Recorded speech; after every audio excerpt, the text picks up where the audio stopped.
Hello दोस्तों, welcome back. और हम आप लोग की जो वीडियो है हंसदी से इंटरव्यू कर रहे हैं। जो वीडियो में हम लोग ने बात की, इससे पिछले वीडियो में 2 वीडियो में हमने बात की है कि जो इम्पोर्टेंस ऑफ एजुकेशन पर बात किए हैं, हंसदी से चर्चा किए हैं हम लोग। और दूसरे जो बात है, जो सर की जो इच्छा थी, लगन थी, उसके बड़ी सपने भी थी कि जो हम कोई अच्छा बने, मुकाम पर अच्छे मुकाम पर पुगे।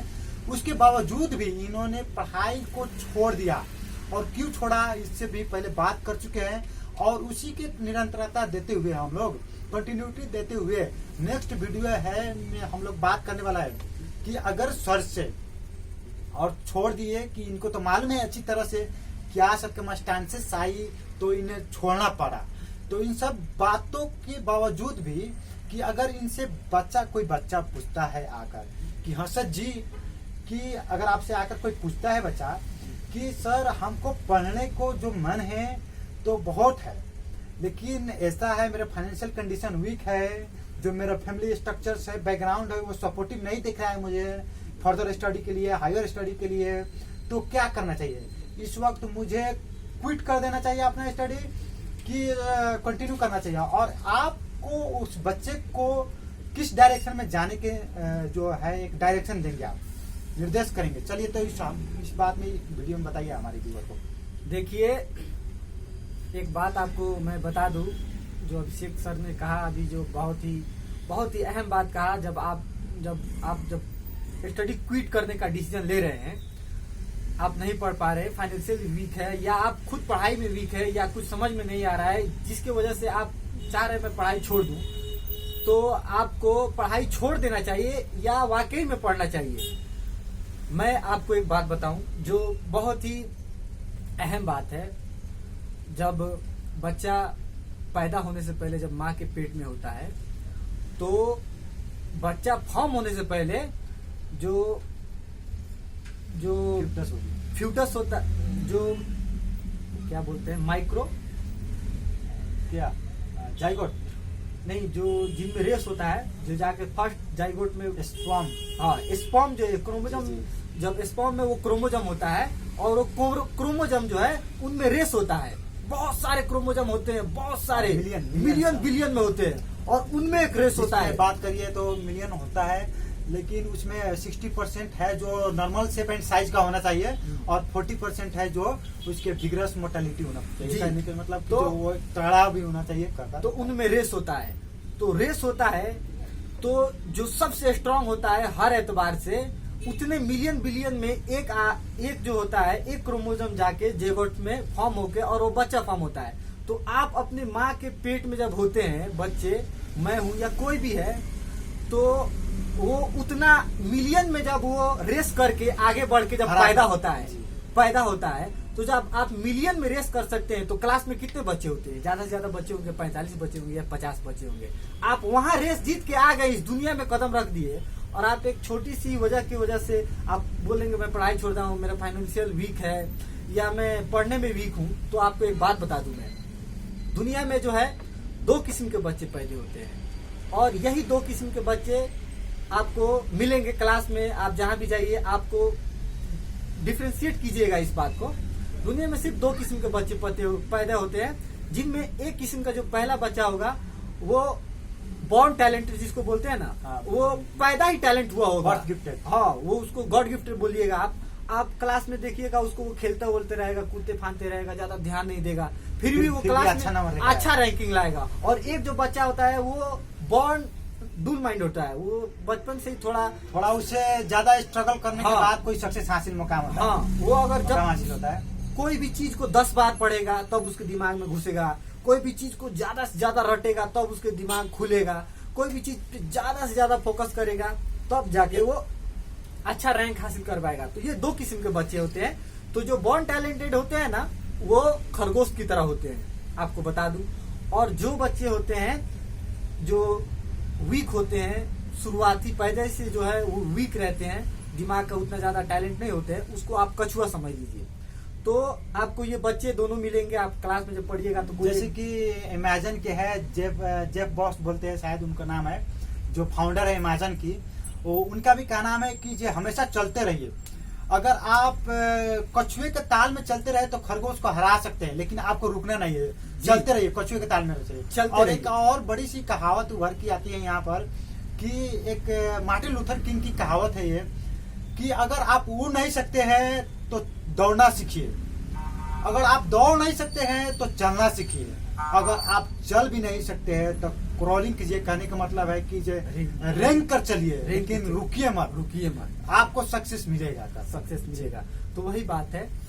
तो जो कमजोर बच्चे होते हैं उनको चाहिए, आप कभी उसके पास गए होंगे, लोहार के पास गए होंगे, चाकू उकू लेके बोलते होंगे इसमें जिसका धार नहीं है इसमें थोड़ा धार लगा दीजिए, तो आप उसको देखते होंगे वो लोहार कैसे उस चाकू को पहले वो गरम वो में भट्टी में डाल के उसको लाल करता है और उसको पीटता है हथौड़ी से, और पीट के उसमें जो सान लगाता है। वैसे ही आपको अपने ऊपर करना है। अगर आप जब आप गॉड गिफ्टेड नहीं है, टैलेंटेड नहीं है, तो आपको चाहिए आप खुद से मेहनत कीजिए, खुद को उतना भट्टी में तपाइए, लाल कीजिए, आप अपने आप को तेज कीजिए। और एकदम जरूरी है आपको ये करना, आप खुद बहुत मेहनत कीजिए, आपको एकदम लाल होना है, उस भट्टी की तरह आपको पीटना है। कोई अगर आपको गाली दे रहा है तू कुछ नहीं कर पाएगा, तू नहीं पढ़ पाएगा, तेरे समझ में ये तेरे बस की बात नहीं है, तो आपको ये बात सुन के तो जरूर गुस्सा आएगी कि नहीं, अरे ये खराब आदमी है, आप उसको खराब नजर से देखने लगे, ये कैसा है, मेरे को बोल रहा है मैं नहीं पढ़ पाऊंगा, आप उसको समझेंगे बहुत गलत आदमी है। लेकिन मैं आपको ये बात बता दूं, वो बहुत गुड आदमी है जो आपको बोला, असलियत बता रहा है जो आप इस लायक नहीं है, तो आप उसको ईगो में लीजिए, पॉजिटिव ईगो लीजिए। नहीं, मैं इसको करके दिखाऊंगा, इसको मैं बताऊंगा मैं चीज क्या हूँ, मैं पैदा हुआ हूँ तो कुछ करूंगा। तो आप पढ़िए, मेहनत कीजिए, कुछ ऐसा कर दिखाइए कि आप दुनिया करना चाहे आपके जैसा। जी, आप दूसरों का एग्जाम्पल नहीं लीजिए, वो क्या किया, आप कुछ ऐसा बड़ा कीजिए ताकि आपको लोग एग्जाम्पल मिले, कहीं बात आए तो आपको एग्जाम्पल में। वो तो पढ़ने में बहुत कमजोर था पढ़ने में, वो इतना आगे कैसे बढ़ गया, आपका लोग हिस्ट्री आपको देखने लगा, आपका हिस्ट्री बन जाए, ऐसा कुछ मिस्ट्री कीजिए। यहाँ तक कि आप भी अगर पीछे मुड़ कर देखे तो आपको लगे कि यार मैं कहाँ से कहाँ आ गया। तो आप खुद don't take example of other, being an example. अपने खुद को, अपने आप को एग्जाम्पल बनाइए, लोग आपको एग्जाम्पल में देखें। और एक बात मैं और बात बता दूं, जो कमजोर हैं, जो नहीं पढ़ पाते, सोचते हैं मैं नहीं पढ़ पाऊंगा, मैं तो बहुत ही कमजोर हूँ, कुछ नहीं समझ में आता है, तो एक पाकिस्तान में एक बच्चा था, रियल घटना पे मैं आपको एक बात बताता हूँ। पाकिस्तान में एक बच्चा था, वो अपने क्लास में हमेशा फेल होता था, और जो है उसके जब घर पे आता था अपना रैंक सीट लेके, तो माँ बाप उसको बहुत गाली देते थे, बोलते थे तू नालायक हो गया, तू पैदा ही क्यों हुआ, तुझे पैदा ही नहीं होना चाहिए था, तू इतना नालायक है, पढ़ नहीं पाता है, कमजोर है, कभी अच्छा रैंक नहीं लाता है, दूसरों के बच्चे क्या क्या कर रहे हैं। तो बच्चा क्या हुआ, वो डिप्रेशन में चला गया, सुनते सुनते अब वो डिप्रेशन में चला गया और अपने आप को अपने कमरे में लॉक कर लिया और लॉक करके रोने लगा। रोते रोते वो जो है नीचे जमीन पे बैठ गया, और जमीन पे बैठ के रो रहा था। तो उसको एक क्या दिखाई दिया, अचानक से रोते जब वो शांत हुआ तो देख रहा है एक चींटी है, छोटी सी चींटी है, एंट एक दीवार पे चढ़ रही है। वो देख रहा है उसको ध्यान से, कोई सन्नाटा है, वो रो रहा था। अब रो के जब आदमी रो लेता है तो उसका दिमाग थोड़ी देर के लिए शांत होता है, तो कोई भी एक चीज और देखेगा, आदमी देखता है तो फोकस करके देखता है, तो उसकी नजर क्या चीज पे पड़ती है, एक चींटी पे नजर पड़ती है। और वो चींटी क्या कर रही होती है, वो चींटी जो है एक दीवार पे चढ़ रही होती है, और दीवार पे चढ़ती है वो चींटी, गिर जाती है, फिर चढ़ती है, फिर गिर जाती है, फिर चढ़ती है, फिर गिर जाती है। ऐसे होते होते 100 बार से ज्यादा वो चींटी उस दीवार पे चढ़ती है और गिर जाती है, और ये बच्चा देख रहा है उसको, चुपचाप देख रहा है। तब उसको अचानक से क्या समझ में आया, ये एक छोटी सी चींटी है, और ये उसी वक्त से 100 मर्तबा ट्राई कर चुकी है दीवार पे चढ़ने को, और चढ़ जाए, थोड़ा सा चढ़ती है और गिर जाती है। मैं तो फिर भी एक इंसान हूं। और वो लास्ट में क्या होता है, वो चींटी करते करते ऊपर चढ़ जाती है। तो इस बच्चे का उस चींटी को देख के समझ में आता है, ये छोटी सी जानवर, एक छोटी सी कीड़ा, जिसको हम कीड़ा बोलते हैं, वो हार नहीं माना। नेवर गिव अप, कभी गिव अप मत करिए। आप इंसान हैं, गिव अप नहीं करना है, कुछ भी करना है आगे बढ़ना है। वो चींटी जब दीवार पे चढ़ गई, बंदे ने देखा एक चींटी होके हार नहीं मान रही है। मैं एक इंसान होके हार मान जाऊं? मैं हार मान जाऊं? वो भी इंसान होके जिसके पास 2 आंख है, दिमाग है, 2 कान है, जिसको हम बोलते हैं होमोसेपियंस, जो जानवर में सबसे चालाक है, उसको हम क्या बोलेंगे? इंसान बोलेंगे। और मैं एक इंसान होके हार मान जाऊं? उस दिन से उसने डिटरमाइन किया और अपने आप को कॉरेज किया उस देख कर, और अपनी क्लास में जो है एकदम ज्यादा से ज्यादा, बहुत ज्यादा अपने आप को भट्टी में तपाया, मेहनत किया और जाके वो सक्सेस किया और बहुत आगे तक गया और उसका पाकिस्तान में बहुत नाम हुआ। तो आपको चाहिए, आप कभी गिव अप मत कीजिए, आप पढ़िए। और जो बात है, जो कभी जिंदगी में जो है, जब कोई आपको गाली दे तो उसको गाली मत समझिए, वो ये समझिए कि हाँ वो आपको मोटिवेट कर रहा है, आप आगे बढ़ने के लिए सलाह दे रहे हैं। आप ईगो लीजिए। और मैं आपको अपनी लास्ट एक बात बताते चलूं, दुनिया में जो है ना, जिंदगी में जब आप आएंगे तो दुख और सुख 2 पहिए होते हैं जिंदगी के 2। तो आप देखिएगा, आदमी जब महीना भर 1 महीने काम करता है तो लास्ट में, महीने के लास्ट में उसको सैलरी मिलती है। एक गते को उसकी सैलरी मिलती है। मान लीजिए वो दिन आपको सैटरडे हुआ, सैटरडे आप फ्री हैं, आप उस सैलरी को लेंगे, खुश हो जाएंगे। खुशी आपको कितने दिन बाद मिली? 1 महीने बाद मुसलसल 12 घंटा ड्यूटी किए तो आपको जाके 10 मिनट के लिए खुशी मिली, आपके हाथ में पैसा आया। और जो आप 30 दिन गुजारे हैं इतने मेहनत के साथ, जो मेहनत करता है आदमी, स्ट्रगल करता है, तो दुख तकलीफ होता है, अपने शरीर में दुख होता है, मेंटल प्रेशर होता है।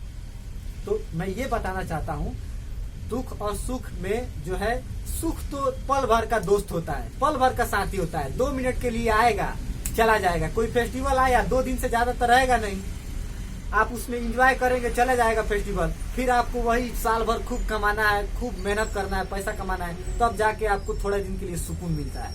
तो आपका असली जो साथी है वो दुख है, जो आपको कभी साथ नहीं छोड़ता है, हमेशा आपके साथ रहता है, आपको मोटिवेट करता है। और सुख तो है पल भर में आया और चला गया। तो इंसान हो के नेवर गिव अप, हमेशा मेहनत कीजिए और आगे बढ़िए जिंदगी में, और खुद को एक एग्जाम्पल बनाइए। मैं यही कहना चाहूँगा जी। इन्होंने कहा कि ये दुख है जो पल हमेशा की साथी है और सुख है जो पल भर की साथी है।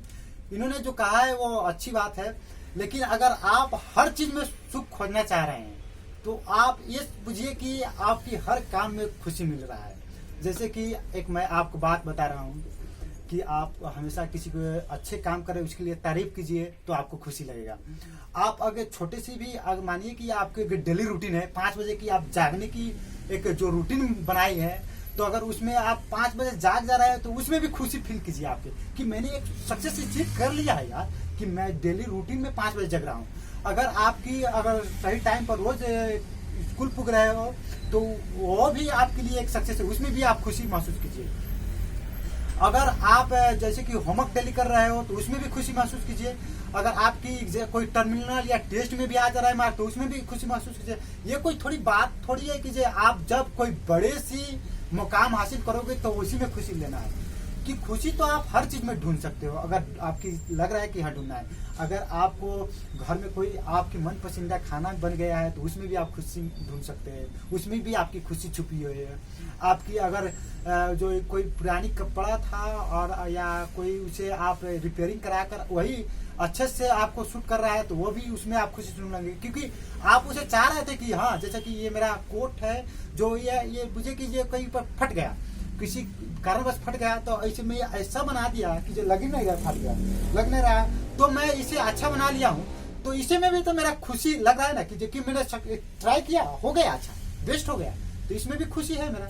तो इसीलिए मैं कहूँगा दोस्तों, अगर आप खुशी हमेशा के लिए देखना चाह रहे हैं तो हर चीज में, अगर ऑफिस में जा रहे हैं तो अगर टाइमली डेली पुग जा रहे हैं तो आपको बहुत से तारीफ मिल रहा है तो उसमें भी आपकी खुशी है, हर चीज में खुशी है। इसी को दोस्तों, thank you for listening to our interview with mister Hasrat Ansari और मास्टर हसरत अंसारी कहिए। और एक छोटी सी और वीडियो हम लोग लेकर आएंगे, जिन वीडियो में हम लोग इनके बारे में हॉबी जानेंगे। इनकी स्कूल लाइफ में एक बड़ी सी हॉबी थी, उसके बारे में थोड़ा सा चर्चा करेंगे और इनकी जुबानी हम लोग सुनेंगे कि उन हॉबियों में आप भी बहुत रोमांस होंगे। वो वीडियो तो देखना ना भूले आप। थैंक यू फॉर वॉचिंग, हमारे साथ जुड़े रहिए। एक छोटी सी ब्रेक के बाद हम आपसे मिलते हैं।